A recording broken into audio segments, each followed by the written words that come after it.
और इस बीच बड़ी खबर आपके सामने, जहां याहिया सिनवर पर आईटीएफ का घेरा कसा है। यहां पर सिनवार के भाई के घर को दरअसल तोड़ दिया गया है। मोहम्मद सिनवार के घर तक पहुंची इजरायली सेना। तस्वीरें आपके सामने हैं, जहां पर याहिया सिनवार के भाई के घर को किस तरीके से तोड़ा गया, ये तस्वीरों में आप देखिए।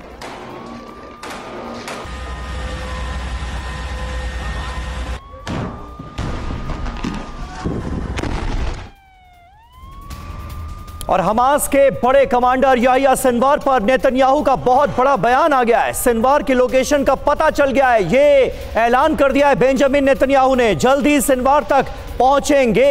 याहिया सिनवार जो कि हमास का गाजा चीफ है, उसके एक घर को भी तोड़ दिया गया है, उस पर बुलडोजर चलाया गया है। और दूसरी तरफ दावा यह किया जा रहा है अब इजराइल की तरफ से कि याहिया सिनवार की लोकेशन को भी ट्रेस कर लिया है आईडीएफ ने, और जल्द ही आईडीएफ के जवान सिनवार तक पहुंच जाएंगे।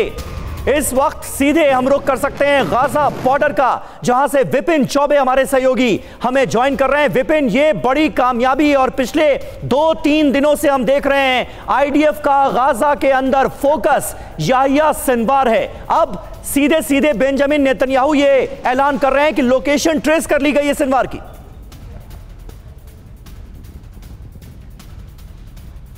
जी बिल्कुल सबीर, इससे पहले आपको याद होगा कि 2 दिन पहले इजरायली डिफेंस मिनिस्टर ने साफ तौर पर यह कहा था कि हमने याहिया सिनवार को घेर लिया है और वो एक बंकर में शरण लिए हुए हैं। और उसके बाद अगर प्रधानमंत्री का यह बयान आता है तो इस बयान को बहुत गंभीरता से लिया जाना चाहिए। हम चूंकि गाजा बॉर्डर पर मौजूद है, तस्वीरों के साथ आपको कुछ ब्रीफ कर दें कि देखिए कैसे धुआं के गुबार उठ रहा है। और जो आज की तारीख में गाजा सिटी में पूरा ये युद्ध सेंट्रिक है, और उसी गाजा सिटी में याहिया सिनवार छिपा हुआ है। इसके अलावा पिछले 2 दिनों में बहुत ज्यादा हमले अस्पतालों पर देखने को मिले हैं, क्योंकि अस्पताल ही वो हेडक्वार्टर्स हैं जिसका सहारा लेकर इस वक्त हमास इस युद्ध में सरवाइव कर रहा था। लिहाजा अब गेहूं के साथ घुन भी पिसता नजर आ रहा।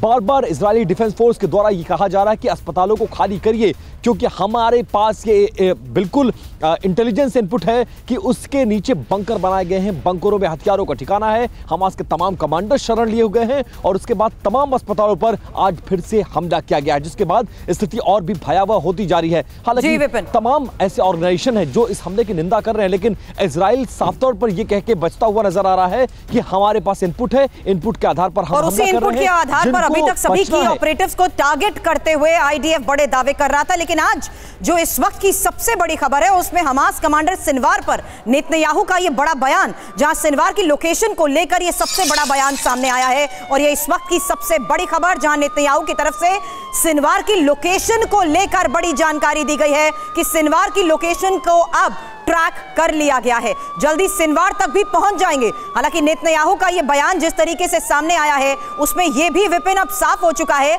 चाहे सिनवार हो या सिनवार से जुड़े लोग, उनको अभी तक टारगेट किया जा चुका है। और वही टीवी9 ने तस्वीर दिखाई कि कैसे उसके घर वाले जहां पर ठिकाना बनाए हुए थे उनके घरों को भी ध्वस्त कर दिया गया।